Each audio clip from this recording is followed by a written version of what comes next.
여러분은 인생의 마지막 때가 되었을 때에 가장 사랑하는 사람과 무엇을 하고 싶으십니까? 인생의 마지막 때가 되었을 때 한번 생각해 보세요. 내가 마지막에 정말 내가 가장 사랑하는 사람과 무엇을 하면 내가 눈을 감을 때에 내 마음이 평안할까? 어떤 사람은 아마도 내 가장 사랑하는 사람과 함께 마지막 여행을 가고 싶어 하는 분들도 있을 것입니다. 실제로, 음, 예전에 봤던 다큐멘터리인데요. 신실한 어떤 젊은 부부가 같이 암에 걸렸어요.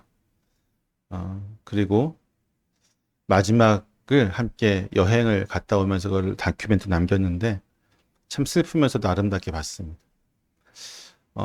사랑하는 사람과 함께 있다는 것은 참 우리에게 마지막 때에 행복이라고 할 수 있을 것입니다. 만약에 내가 지금 마지막 때가 얼마 남지 않은 시점에서 사랑하는 사람이 없다, 외롭다 하는 것은 또 그만큼 그 사람의 마음에 상처가 될 수 있겠죠. 정말 내 옆에 지금 그 사랑하는 사람이 있다고 한다면 마지막까지 글쎄요, 무엇을 할까요? 이야기를 할 수도 있고 여행을 할 수도 있고 아니면 삶의 우리의 모든 추억들을 나누는 그런 시간들을 가질 수도 있을 것입니다. 18세기에 모라비안 공동체를 이끌었던 진젤도르프라는 사람이 있어요. 이 사람이 사랑하는 아내를 고향으로 돌아오는 길에 잃게 됩니다. 먼저 잃게 되는데 관을 붙들고 오열하면서 주님 왜 이때입니까? 왜 지금 내 아내를 데려가십니까? 하고 오열을 합니다. 그리고 너무 고통스러워서 울부짖죠. 그러나 며칠 후에 그는 무너졌던 그 자리에서 이렇게 고백을 해요. 우리는 이 땅에서 다시 만나지 못하지만 주님 안에서 우리는 다시 만날 것입니다. 그리고 그 만남은 영원할 것입니다. 비록 육신은 먼저 떠났지만 그리고 이 땅에서 육신이 떠났기 때문에 다시는 만날 수 있는 기회가 없을지라도 우리의 만남은 이것이 끝이 아니다라고 하는 그의 고백이죠. 아내의 죽음은 끊어진 비극 같았지만 그는 그 슬픔을 넘어서 하나님과의 언약과 영원한 나라를 바라보고 있었던 것이죠. 오늘 본문의 야곱이 이런 비슷한 심정일 것 같아요. 야곱은 가장 사랑했던 인생을 거쳐서 가장 사랑했던 사람은 야곱에게 라헬이었습니다. 그런데 인생의 노년에 왔을 때 그 라헬이 지금 옆에 없어요. 그보다 훨씬 먼저 가나안 땅으로 약속의 땅으로 돌아오는 그 과정 속에서 그의 아내를 잃게 되죠. 그가 만약에 라헬이 살아 있었다면 라헬과 사랑하는 정말로 사랑했던 그 아내와 하고 싶었던 게 무엇이었을까? 오늘 말씀은 아마 그 부분을 우리에게 가르쳐 주고 있는 것 같습니다. 본문을 좀 깊게 보면은 1절에 보면 이렇게 얘기합니다. 2일 후에, 이 일이 이제 지난주 설교에 나왔던 부분이죠. 요셉을 불러서 자신의 허벅지에다가 손을 넣게 하고 자신이 죽게 되면 자신을 조상들이 있던 그 땅으로 거기서 장사를 지내달라고 하는 그 약속을 맹세를 하게 하는 일이죠. 그 일 이후에 어떤 사람이 요셉에게 와서 이야기를 합니다. 당신의 아버지가 건강하기 급격하게 나빠져서 병에 걸렸다라고 얘기합니다. 야곱은 이제 스스로의 힘으로는 아무것도 할 수 없는 그런 상태에 놓였어요. 연약함 그 자체, 노인으로서 그 무엇도 이제 할 수 없고 노인으로서 힘도 없는데 병까지 들린 상태였죠. 그런데 이 소식을 들은 요셉은 그냥 가지 않고 자신의 두 아들을 데리고 갑니다. 므낫세와 에브라임이죠. 그러자 놀라운 일이 벌어집니다. 침상에 누워 있었던 야곱이 온 힘을 다해서 몸을 일으켜 앉습니다. 죽음이 임박하여 몸을 가누기도 힘든 노인이 그 노인이 온몸의 마지막 힘을 다 쥐어짜서 몸을 일으켜 앉습니다. 지난주 설교 때 여러분 기억나실지 모르겠지만 하나님을 찬양했을 때 마지막에 야곱은 침상에서 머리만 겨우 이렇게 그렇죠? 그 정도로 하나님을 찬양하면서 그가 힘을 낼 수 있던 최대의 힘이 침상에서 머리를 들어서 이렇게 하는 거였는데 지금 놀랍게도 그가 앉아서 그가 하나님의 그에게 준비하신 일들을 감당하려고 하고 있습니다. 우리가 병문안 갔을 때 병자들이 많이 아플 경우에 여러분 어떻게 해요? 그냥 누워 계시라고 하잖아요. 저도 병원 신방이라든지 병자들 신방을 많이 했었는데 항상 이제 저는 가면 먼저 어느 정도 아프신지 본 다음에 정말 몸이 힘들 것 같으면 절대 일어나지 못하게 합니다. 누워 계시라고 그러고 누워 있는 상태에서 제가 안수를 하거나 기도를 하거나 여러 가지 대화를 하죠. 근데 오히려 힘겹게 병자가 앉으려고 하면은 이 신방원 목사가 더 미안해져요. 괜히 내가 와가지고 힘든 사람 미안하게 또 앉게 하나. 때문에 병자가 그 너무 힘든 상황에서도 몸을 일으키는 것은 오히려 문병원 사람을 좀 무안하게 한다고 할까요? 그렇게 하죠. 근데 야곱은 지금 정말로 무모하다 싶을 정도로 온 힘을 다해서 지금 이렇게 하고 있죠. 왜 그런 일을 했을까요? 단순히 자기 아들과 사랑하는 아들과 손자들을 반갑게 맞이하려고 했던 것은 아닐 것 같습니다.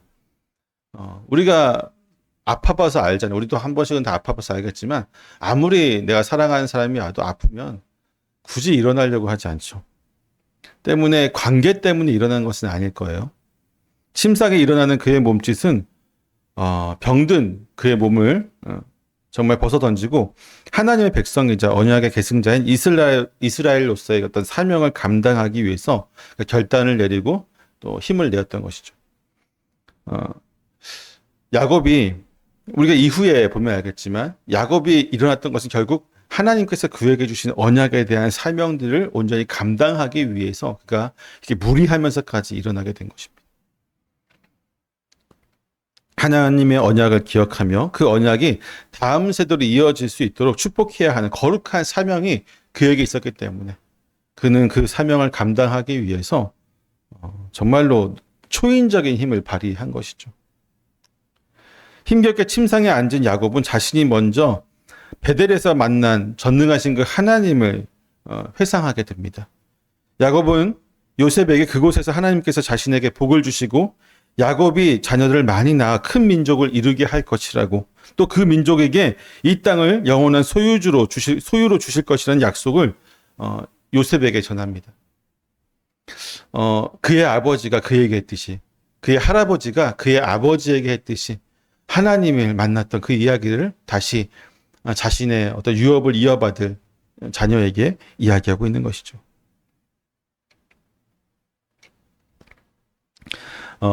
지금 야곱이 이야기했던 이 장소는 야곱이 그의 형을 피해서 도망갔던 그 장소죠. 그 장소에서 만난 하나님을 이야기하고 있습니다. 돌베개를 베고 잠들었던 그곳입니다. 사기꾼이었던 야곱이 형에게 복수를 당할까봐 두려워서 정든 가족을 떠나 외롭고 불안한 가운데 잠을 못 이루던 바로 그곳이었습니다. 하나님께서는 바로 그곳에서 야곱에게 찾아와 주셔서 그를 직접 만나 주셨고 루스는 야곱이 가장 비참하고 연약했던 바로 그 순간 세상의 모든 희망이 끊어질 것 같았던 그 절망의 순간에 전능하신 하나님을 만났던 곳입니다. 그리고 그분에게 약속을 받았던 것이죠. 내가 돌아올 것이다. 내가 생육하고 번성할 것이다. 내가 너를 지켜줄 것이다. 인도할 것이다.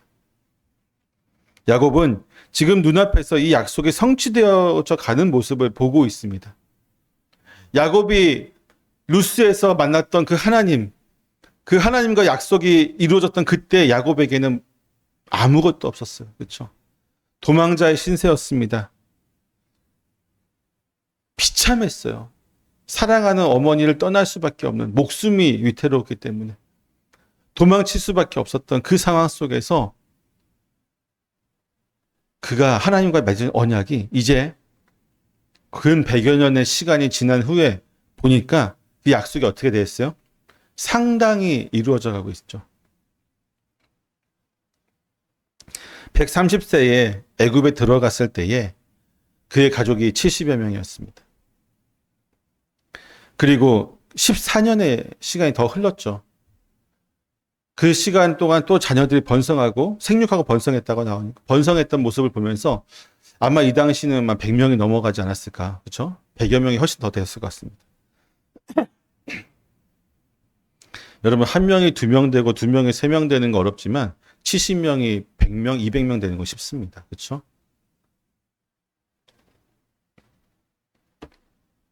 교회도 그런 것 같아요. 저희가 개척교회니까 잘 알잖아요. 그렇죠? 한 명에 2명 되고 개척교회가 10명 되고 20명 되고 30명 되는 건 너무 힘든 일인데 100명 있는 교회가 300명 되는 것도 쉬워요. 그만큼. 1000명 있는 교회가 2000명 되기는 또 그렇습니다. 그만큼 지금 야곱은 그거 지금 보고 있어요. 인생의 노년에서 내가 젊었을 때 만났던 그 하나님의 약속이 이렇게 이루어져 가고 있구나라는 것을 눈으로 보고 있습니다. 때문에 그는 이제 하나님께서 약속해 주신 그 땅을 바라보는 거죠. 생육하고 번성할 것이라는 약속이 이루어졌으니 이제 이것도 점점 더 이루어져 가고 그가 아직 온전한 것을 보지 못했지만 더 크게 될 것을 믿음으로 바라보는 가운데 이제 약속의 땅을 바라보고 있습니다. 야곱이 일어선 것은 눈에 보이는 이집트의 풍요에 대한 감사 때문이 아니라 그를 만나주시고 신실하게 약속을 지키시는 언약의 하나님에 대한 흔들리지 않는 믿음 때문이었던 것이죠. 그의 믿음은 오직 하나님의 약속만이 궁극적인 희망임을 우리에게 보여주고 있습니다. 여러분, 저와 여러분들이 야곱과 같은 상황이었다면 이렇게 힘을 낼 수 있었을까요? 아무리 언약을 믿고 그 언약의 대로 후손들을 축복해야만 하는 사명이 있다고 할지라도 굳이 없는 힘까지 억지로 동원해서 앉아야만 했던 야곱의 모습을 우리는 어떻게 이해할 수 있을까요? 야곱은 오직 언약의 성취에 대한 소망으로 최후의 힘을 낼 수 있었습니다. 그냥 단순히 두 아들을 입양하고 또 축복하는 일들을 행하기 위해서라면 그냥 누워있는 상태에서 손만 올려서 여기다 머리를 갖다 대라. 저 같으면 그렇게 했을 것 같은데 야곱은 그렇게 하지 않아요. 왜? 언약이 얼마나 귀한 것인지 알기 때문에. 이 언약이 얼마나 하나님의 은혜 가운데 그에게 또한 그의 민족들에게 주어진 것을 그가 너무나도 잘 알고 있고 그 언약의 중요성을 알고 있었기 때문에 감히 그는 누워서 손만 들 수 있었던 것이 아니었죠. 하나님의 약속이었기 때문이죠. 하나님과 약속. 우리는 어떻습니까? 우리는 어디에서 힘을 얻죠? 야곱은 지금 언약에서 힘을 얻었잖아요. 그렇죠? 언약에서 힘을 얻고 도저히 인간적으로 할 수 없는 힘을 냈습니다. 초월적인, 초인적인 힘을 냈습니다.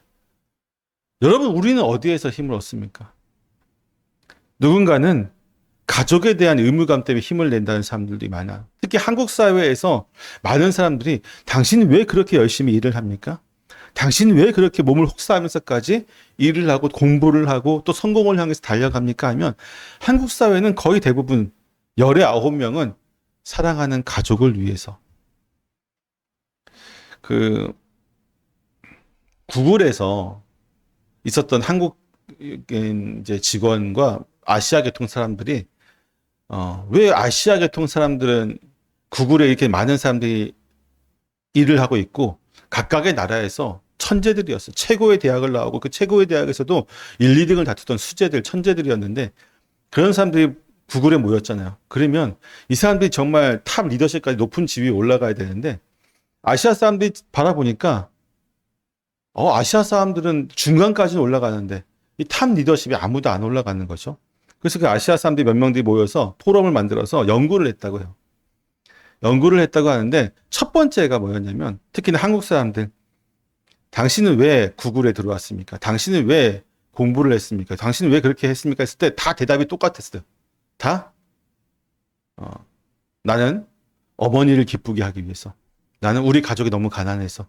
나는 내가 지금 아버지를 닮아가기. 아무튼 그렇게 다 누구 때문에 공부한 거예요? 누구 때문에 자기가 열심히 지금 일하고 성공하려고 하는 거예요? 가족 때문에. 이게 틀리다는 거죠. 서양은 그렇지 않아요. 서양은 나를 위해서 하잖아요. 나를 위해서. 내가 하고 싶어서. 내가 좀 더 높아지고자 하는데 한국은 그리고 아시아 계통은 대부분의 사람들은 다 이렇다고 합니다. 가족을 위해서 내가 열심히 헌신한다. 근데 지금 제가 얘기했던 이 설명에도 있지만 가족을 위해서 하는 것에는 한계가 있어요. 딱 중간까지입니다. 그 위로 올라가지 못하는 거죠. 우리도 마찬가지죠. 가족을 위해서 뭔가 힘을 냈다 할 때 한계가 분명합니다. 야곱은 만약에 가족을 위해서라고 했다면요. 우리가 지난 시간에 47장 마지막에서 봤던 것처럼 침상에서 머리만 일으킨 정도의 힘을 냈을 겁니다. 그리고 손을 드는 정도의 힘밖에 못 냈을 것입니다. 하지만 그렇지 않았죠. 언약이라고 하는 무거운 언약이라고 하는 정말 하나님과의 귀한 깰 수 없는 그 영원불멸한 약속이라고 하는 힘을 가졌기 때문에 그는 그 언약을 통해서 힘을 낼 수 있었습니다.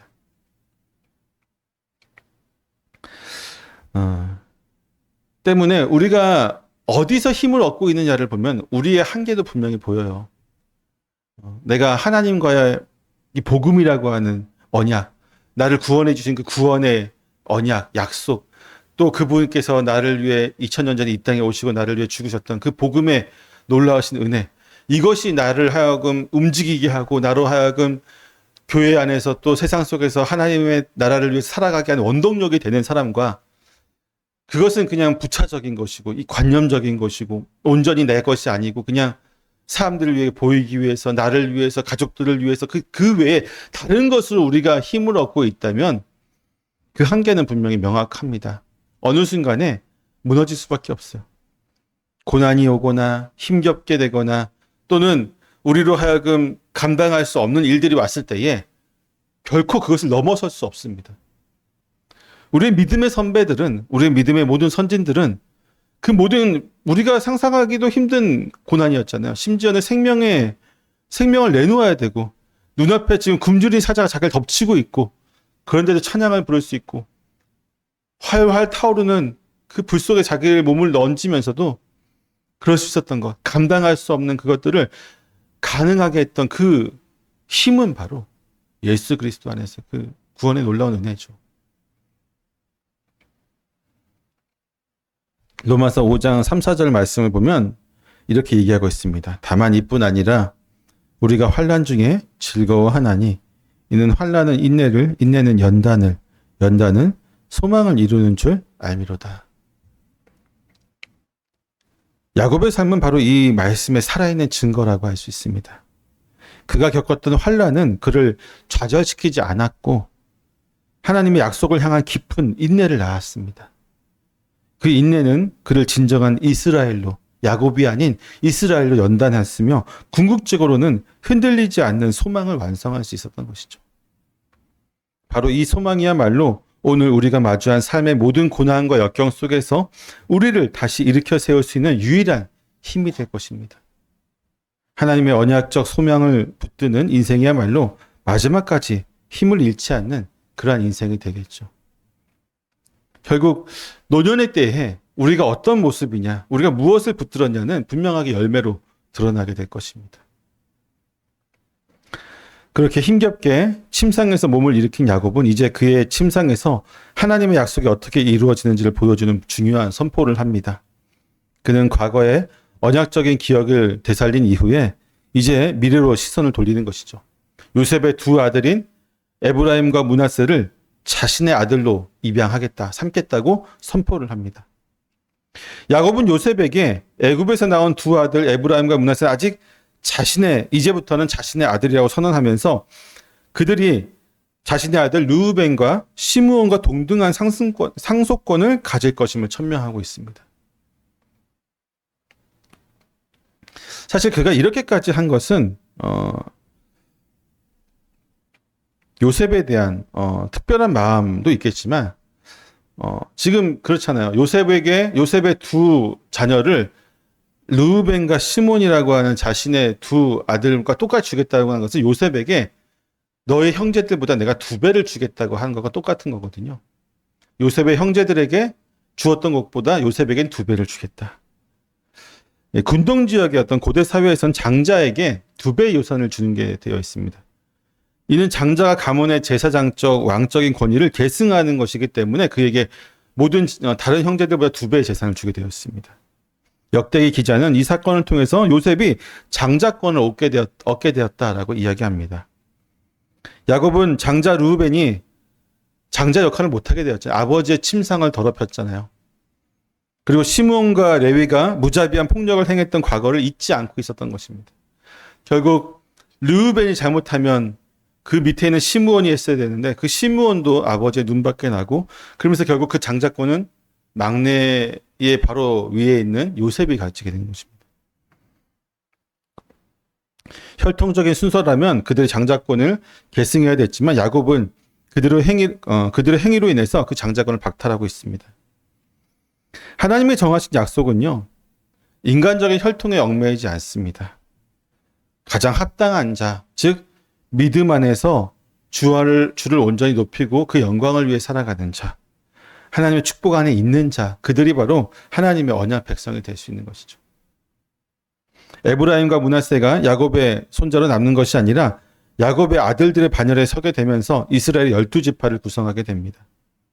물론 레위는 여기서 빠지게 됩니다. 이 사건은 야곱이 요셉을 자신과 동등한 언약의 계승자로 격상시키는 일이었습니다. 그러나 이 모든 결정의 이면에는 사실 야곱의 깊은 사랑과 아픔이 담겨 있어요. 겉으로 보기에는 이것이 요셉을 향한 축복일 뿐만 아니라 요셉을 이제 2배로 축복했으니까, 그렇죠? 하지만 그 이면을 보게 되면 가장 사랑했던 아내인 라헬을 향한 야곱의 마지막 어떤 헌사 또는 그의 아내를 향한 그의 마음을 볼 수가 있는 것이죠. 왜냐하면 야곱의 다른 2 아들들의 어머니였던 레아와 2 여종 빌하와 실바는 각각 여러 명의 아들들과 딸들을 낳아서 이스라엘 지파 12지파의 아주 큰 축을 담당하고 있었습니다. 그러나 요셉의 가장 사랑했던 아내인 라헬은 오직 요셉과 베냐민이라고 하는 2 아들, 그것도 막내죠. 2 아들밖에 낳지 못했고, 그런 상태에서 세상을 떠났습니다. 심지어 요셉을 낳은 다음에 라헬은 하나님께서 나에게 더 아들을 더 많이 주실 것이라고 기도했는데 베냐민이라고 하는 아들 1명밖에 주지 않았죠. 그 상황에서 야곱은 자신의 사랑하는 아내의 첫 번째 아들인 요셉을 통해서 그의 아들들, 손자죠. 그 2 아들을 자신의 아들로 입양시키면서 실질적으로는 누구의 아들이 되는 거예요? 라헬의 아들이 되는 거예요. 라헬의 아들을 4명으로 만들어버리는 겁니다. 요셉과 베냐민과 므낫세와 에브라임, 4명이 다 라헬, 자기가 가장 사랑했던 라헬의 아들로 만들어버림으로써 자신의 사랑을, 그리고 그녀에 대한 그 모든 마음들을 표현하고 있는 것이죠. 가장 사랑했던 아내의 비극적인 삶을, 그 라헬의 인생을 보십시오, 여러분. 항상 그녀가 괴로워했던 건 뭐였어요? 자식이 없는 거였잖아요. 괴로워하다가 얻은 아들이 요셉이었죠. 그리고 베냐민을 낳고 곧바로 이제 죽게 됩니다. 안타까운 인생이었습니다. 하지만 그녀는 하늘나라에 있겠지만 그녀에게 하나님 안에서의 이 축복과 섭리, 그 놀라운 은혜를 에브라임과 므낫세를 양자로 입적하면서 완성하는 것이고, 그것을 통해서 자신이 라헬을 얼마나 사랑했는지를 표현하고 있는 것이죠. 그것을 알 수 있는 게 바로 그 다음에 나오는 절입니다. 7절을 보게 되면 한번 같이 읽어볼까요? 7절입니다. 시작.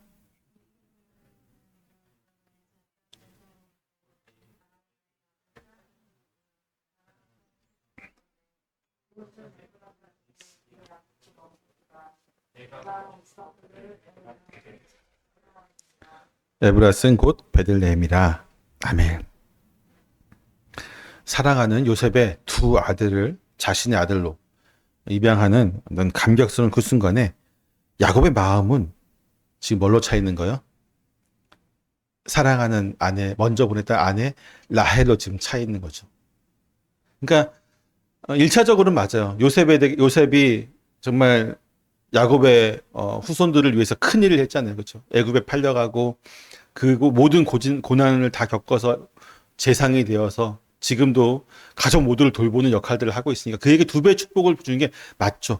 또 하나님께서 요셉을 선택하신 게 맞으니까 당연히 야곱은 그에게 두 배를 선택하지만 인간적으로는 그게 이제 언약 안에서 그렇게 행하는 것이 맞지만 인간적으로 이 일을 행할 때에 이 마음을 가득 채우고 있는 건 뭐예요? 라헬이었다고 하는 것이죠. 하나님의 일을 하면서 여보, 당신에게 4명의 아들이 생겼어. 이 마음이 들고 있는 거예요. 이해가 되십니까? 그는 자신이 라반의 집을 떠나서 고향으로 돌아오는 길에 가나안 땅으로 들어서는 에브라 길에서 사랑하는 아내 라헬을 잃게 되었죠. 그리고 그곳에서 장사했던 아픈 기억을 떠올리게 됩니다. 지금 인생의 노년에서 죽어가는 남편이 이미 죽어있는 아내를 떠올리고 있습니다. 야곱은 평생의 가슴을 품고 살았던 라헬과의 마지막 순간을 회상하고 있습니다. 얼마나 많은 밤을 홀로 그 기억들을 되새겼을까요? 그러니까 마지막까지 수십 년이 이미 지났음에도 불구하고 그의 마음은 여전히 라헬로 그녀를 먼저 보낸 아픔으로 채워져 있는 것을 보게 됩니다. 사랑하는 사람을 약속의 땅의 문턱에 잃고 홀로 쓸쓸히 그녀의 무덤을 지켜보고 돌아섰던 야곱의 가슴은요, 평생의 한으로 가득 차 있었습니다. 그는 이제 곧 그토록 소망했던 조상의 땅에 자신이 묻힐 것을 이미 요셉에게 약속 맹세를 받았잖아요. 그러면서 이제 그곳에 같이 묻히고 싶은 게 누군 거예요? 라헬인 것이죠. 그는 가장 보고 싶고 가장 함께하고 싶었던 라헬과 그 땅에 묻히고 싶은 것이죠. 결국 궁극적으로 언약도 중요하죠. 언약도 중요하고 하나님의 언약은 그에게 큰 힘이 되어서 침상에 앉을 수 있는 능력도 초월적인 힘도 주었지만 인간적으로 그가 이 모든 언약의 성취를 혼자 한 것이 아니라 사랑하는 사람과 함께하고 싶은 마음을 드러내고 있습니다. 여러분, 믿음의 길을 걸어갈 때에 우리는 하나님을 1대1로 만나긴 합니다. 그렇지만 우리가 이 길을 혼자 걸어가지 않는 것은 혼자 걸어가는 것이 외롭기 때문이에요. 정말 특별한 사명이 있지 않고서는 주님의 이 믿음의 길을 걸어가는 것은 매우 힘든 일입니다. 때문에 하나님께서는 우리로 하여금 사랑하는 사람과 함께 하기를 원하십니다. 또 우리 역시도 마찬가지죠. 우리가 이 길을 걸어갈 때에 믿음의 길 안에서 나 혼자 걸어가면서 외롭게 여러분 다 따라와 하면서 가는 그런 사명들을 갖고 있지 않다면 대부분의 사람들은 함께 걸어가기를 원합니다. 내 옆에 믿음의 형제 자매들, 그들이 함께 가기를 원하고요. 그들이 함께 가는 그 곳에 있는 내 옆에 가장 누가 있기를 원하는 거예요? 내가 가장 사랑하는 사람이 있기를 원하는 겁니다.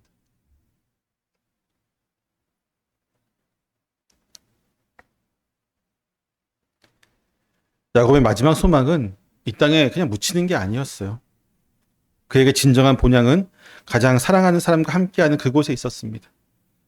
그는 죽음의 문턱에서 가장 사무치게 그리운 존재 라헬과 그녀의 아픔을 보듬으면서 자신의 유언으로서 그와 함께 묻히기를 원했던 것입니다. 야곱의 이 마지막 모습은요, 우리에게 궁극적인 언약의 성취가 무엇인지 다시 한번 떠오르게 하죠. 이 땅에서 우리가 겪는 모든 이별과 상실, 그리움의 아픔은 결코 허무하게 끝나는 것이 아닙니다. 궁극적인 본향은 주님 앞에 있는 사랑하는 사람과 함께 가는 그곳에 있다는 것이죠. 때문에 히브리서 기자들은 우리에게 더 좋은 본향을 사모하라고 날마다 이야기했습니다. 글쎄요, 야곱은 인생의 노년이 되니까 이제 그곳을 바라보고 있는 것 같습니다. 그런데 여러분, 야곱의 경우는 인생의 노년에서 저 본향을, 하늘나라를 바라보지만 우리가 봤을 때 아직 인생의 노년이 끝이 얼마 남지 않은 인생이 아니라고 한다면요, 어딜 바라봐야 될까요? 여기를 바라봐야 되겠죠. 주님의 몸된 교회와 내가 살아가고 있는 이 땅을 바라봐야 되겠죠. 때문에 우리는 지금 이 땅에서 내가 지금 가장 사랑하는 사람과 어떤 길을 걷고 있느냐를 좀 생각해 볼 필요가 있습니다. 내가 지금 가장 아끼는 내 몸처럼 내 몸보다 더 사랑하는 그 사람과 같은 길을 걸어가고 있는가? 아니면 어쩔 수 없이 지금 다른 길을 걸어가고 있는가? 믿음이 많은 사람들은 정말 오늘날 우리가 그 믿음을 간직하는 것에 대해 내가 가지고 있는 믿음에 대해서 소중하게 생각하는 것은 당연하겠지만, 근데 이상하게 현대에 들어와서 이 포스트 모더니즘 사회에서 많은 이들이 이야기하는 것이 뭐냐면, 내가 가장 사랑하는 사람이라도 할지라도 그 사람에게 나의 종교를 이야기하는 것은 잘못됐다라는 인식을 많이 가지고 있습니다. 오늘날 많은 부모들이 자식들에게 믿음을 강요하지 못해요. 종교적인 문제로 부부간의 갈등이 있습니다. 하지만 그럼에도 불구하고 이야기하지 못합니다. 내가 가장 사랑하는 사람과 저 본향을 향해서 같이 걸어갈 수가 없어요. 이상한 사회가 되어버렸습니다. 그것을 자꾸 강요라고 이야기를 하죠. 왜 당신은 가장 사랑하는 사람에게 강요를 합니까? 그것은 폭력입니다. 현대사회가 이야기하는 메커니즘입니다. 여러분, 우리가 가장 사랑하는 사람에게 나와 같은 믿음의 길을, 내가 걸어가고 있는 이 언약을 향해서 같이 걸어가는 길에 대해서 이야기하는 것이 강요입니까? 그것이 폭력입니까?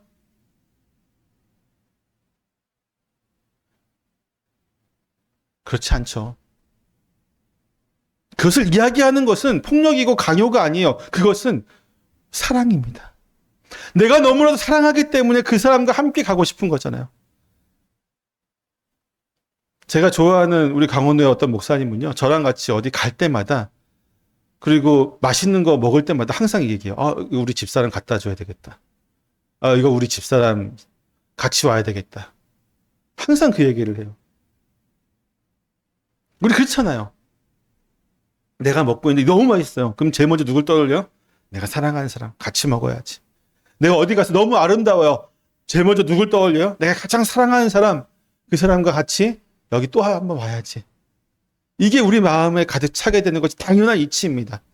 때문에 인생의 노년에서 야곱이 내가 가장 하는 사람과 하나님의 언약의 성취를 같이 바라보고자 했던 그 마음을 우리도 동일하게 갖고 있어야죠. 내가 믿는 이 믿음, 하나님과 가지고 있는 이 언약의 성취를, 즉 천국에 있는 그날을 바라보는 것을 내가 가장 사랑하는 사람과 같이 가야죠. 이거보다 더 중요한 게 어디 있습니까? 후회한다니까요. 두 가지 중에 하나입니다. 강요라고 생각한다면요. 정말로 이것을 강요라고 생각하고 폭력이라고 생각한다면요. 이 사람을 정말로 사랑하는 게 아니에요. 그거는 가짜 사랑입니다. 세상에 주입하는 인본주의적인 사랑이에요.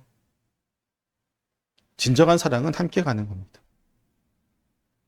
근데 이제 분명 방법은 좀 생각해야 되겠죠. 진짜 강요라고 느껴질 방법을 사용하면 안 되겠죠. 아치 안 가면 당신이랑 이혼할 거야. 나랑 같이 교회 안 가면은 내가 밥도 안 해줘. 그런 거 말고요. 그런 방법 말고 정말 사랑으로 이 길을 걸어갈 수 있도록 날마다 우리가 노력해야 되겠죠.